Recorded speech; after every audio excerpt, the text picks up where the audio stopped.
Ladies and gentlemen, what you're about to relive is one of the most spine-chilling, jaw-dropping moments in the history of WWE.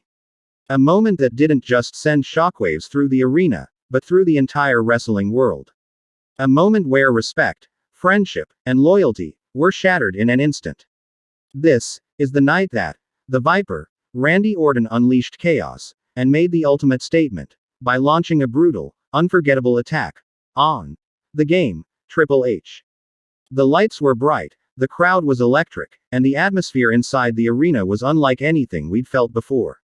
No one could have predicted the storm that was about to hit. The show was halfway through when the familiar sound hit, "Time to play the game," and the crowd erupted. Triple H stepped out, dressed in his trademark leather jacket, the WWE Championship slung proudly over his shoulder. The smoke rolled across the stage as he spit water into the air, his eyes locked on the ring. The game had come to send a message, but little did he know, he was about to receive one. Meanwhile, somewhere in the backstage shadows, Randy Orton watched on a monitor, his jaw tense, his breathing controlled. He wasn't pacing, he wasn't nervous, he was planning. Triple H entered the ring, microphone in hand. He began talking about legacy, about being the best, about defending his title against anyone who had the guts to step up. The crowd was eating it up, chanting his name. But slowly, the cheers turned into confused murmurs. Out of the corner of the camera shot, a hooded figure was walking down the side of the arena, slipping past security. The commentary team didn't notice at first. The fans pointed. The murmurs grew louder. And then, the hood dropped.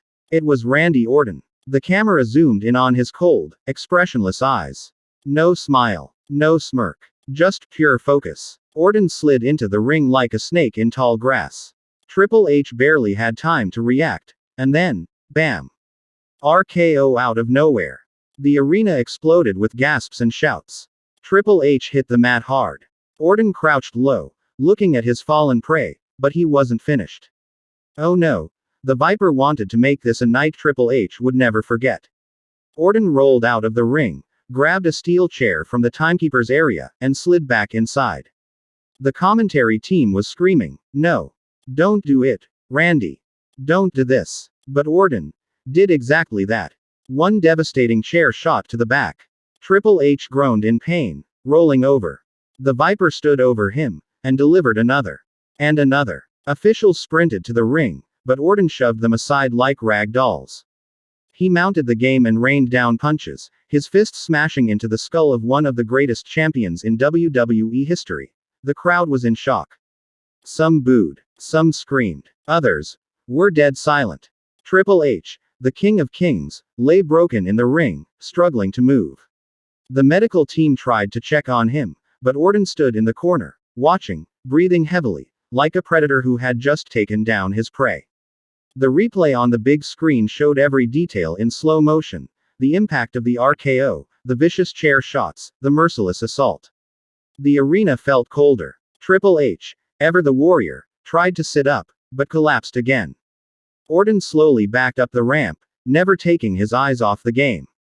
His face was unreadable. This wasn't cockiness. This wasn't arrogance. This was calculated destruction.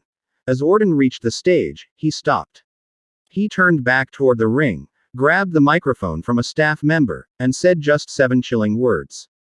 "This was only the beginning, Hunter."